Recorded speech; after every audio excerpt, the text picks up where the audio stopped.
Hi Leo, welcome to your reading. If you're new to the channel, I do timeless readings, which means that whenever you find this video is when you're meant to hear the messages within it. And in case you subscribe, I upload my new videos for Leo and Aquarius on Fridays.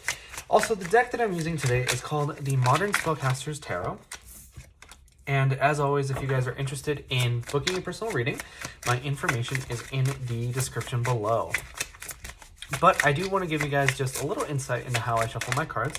So I usually really only take jumpers like these cards. And sometimes the cards will flip over in the deck. I do see them. However, like I said, I try to only take these jumpers. And usually if they jump out in groups that are too big, I'll go ahead and put them back and continue shuffling. But my main goal here is to get you guys roughly 8 or 9 cards, and then we can get started on your reading. So it looks like we have 7 cards right now.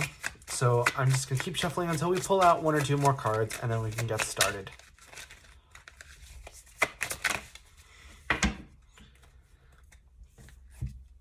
All right, Leo. So I do just want to remind you guys quickly that in case you enjoy the reading, or if it really resonates with you guys, the best way to let me know is by leaving a like or a comment, but your overall energy here is the 9 of Cups.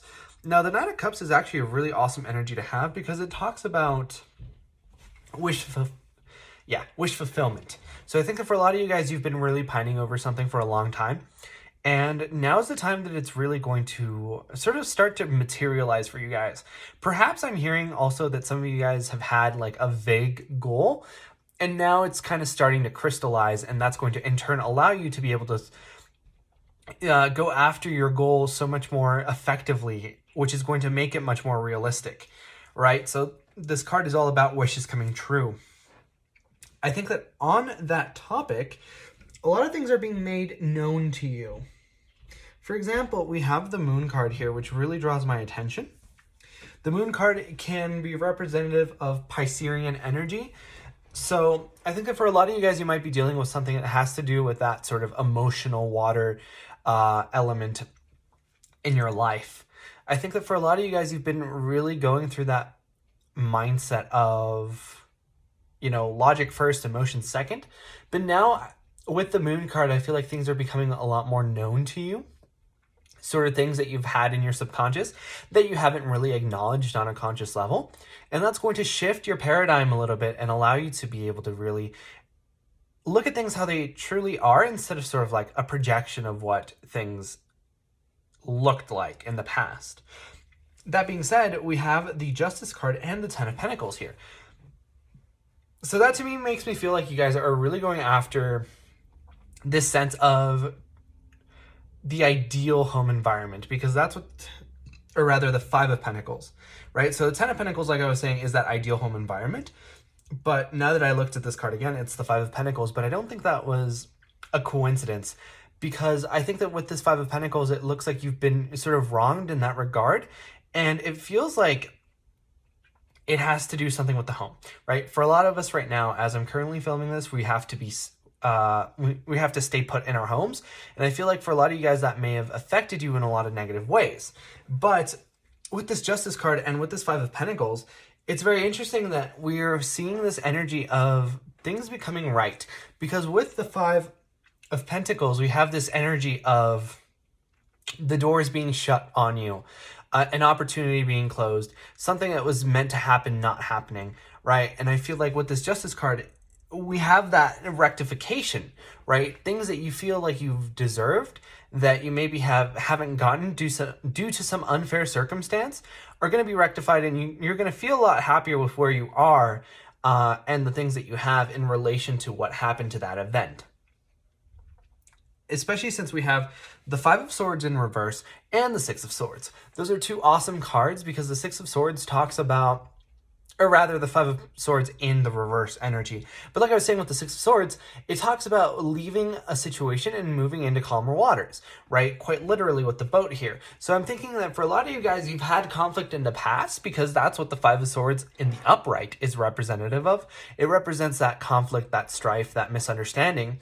But with the Five of Swords in the reverse, it feels like you guys are moving away from that, and that feeling is then further compounded on because you have the Six of Swords. So it feels like you guys are moving away from some kind of strife, from some kind of conflict, which may very well have been what this Five of Pentacles energy is.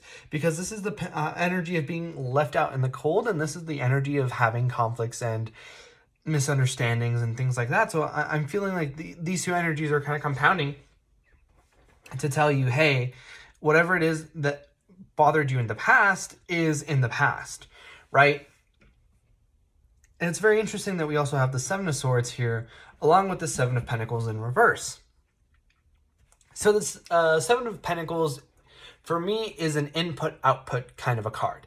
What you put into the situation is what you get with the Seven of Pentacles. So when it's in reverse, you feel that you're putting in so much work and so much effort just to get nothing in return, right? So this to me feels like you guys have had some kind of shady business going on, because we have the Seven of Swords. The Seven of Swords is all about that, right? This card often gets the reputation of the lying, cheating, stealing card. So I'm thinking that for a lot of you guys, there was some kind of a conflict and some kind of a person or an element here that made everything that you were sort of striving for not really work out. I'm hearing tons of envy, and for some of you guys, I'm hearing like even spell work being done on you. So it feels like no matter how much energy or whatever you put into the situation, you don't get it back out. And it's no surprise then that you have the Justice card here as sort of like this energy that you guys are really going back to, because everything just feels so unfair. Everything feels like you have this need to make things fair. And luckily, the Justice is in the upright, which tells me that you will have that fairness come through. But I do want to mention here that we have this progression in the numbers, right? Because we have the Five of Swords in reverse, the Six of Swords, and then the Seven of Swords. So that's a very rare combination. And the fact that you have 5 going into 6 going into 7 tells me that there's going to be a lot of progression in your situation. I think that in the past, it's felt a little bit slow, shall we say. Like you couldn't really notice that there was something going on, and then all of a sudden it kind of hit like a train. So it feels like everything was fine until it wasn't, right? And you start to notice that there were these elements, that there were these things that weren't correct or weren't fair or just weren't adding up. And now it's all starting to make sense, like I said earlier with the Moon card, because the Moon card not only tells us sort of emotional revelations and those like deeper psychological revelations, it also talks about things being revealed in general, right? It talks about secrets as well. So I'm thinking that there's a lot of stuff here that you didn't know about. And now with this Moon card, you are knowing about it. Things feel like they're finally starting to add up. And with this Page of Wands here, I feel that you guys are really starting to make the connections, because the Page of Wands is a message, right? And it's a passionate message about that like fiery energy, which is really nice to see, because it's the only card that you guys have of your element in this reading, right? It's the only card where there's fire, or rather fire energy attached to it. But in the Seven of Swords and in the Five of Swords, you have an actual fire depicted. So it feels like even though you're not necessarily dealing with your own energy, you're no stranger to it, if that makes sense, right? But like I was saying, we have mainly here Pentacles and Swords, which makes me feel like you guys haven't really taken this approach of like a logical standpoint. Sorry, like your standpoint has been logical up until now, because both the Pentacles and the Swords are the most logical cards in the deck, right? We have a little bit of emotion here with the Nine of Cups, but the Page of Wands sort of brings that fiery passion, emotion combination, right? which I feel like this is more where you guys are accustomed to being. And this energy kind of comes as you being out of your element a little bit. So I feel like once things start to normalize a little bit, you're going to feel a little bit more like yourself if you haven't already. But that was your reading first time around, Leo. If you guys enjoyed, please leave a like or a comment because it really helps out the channel. And I personally really love to know if these readings resonate with you guys. But like I said before, I upload my new videos for Leo on Friday. But in the meantime, you guys are more than welcome to watch any of my other timeless readings that I have up on the channel. And with that being said, I hope to see you guys next time for your next reading.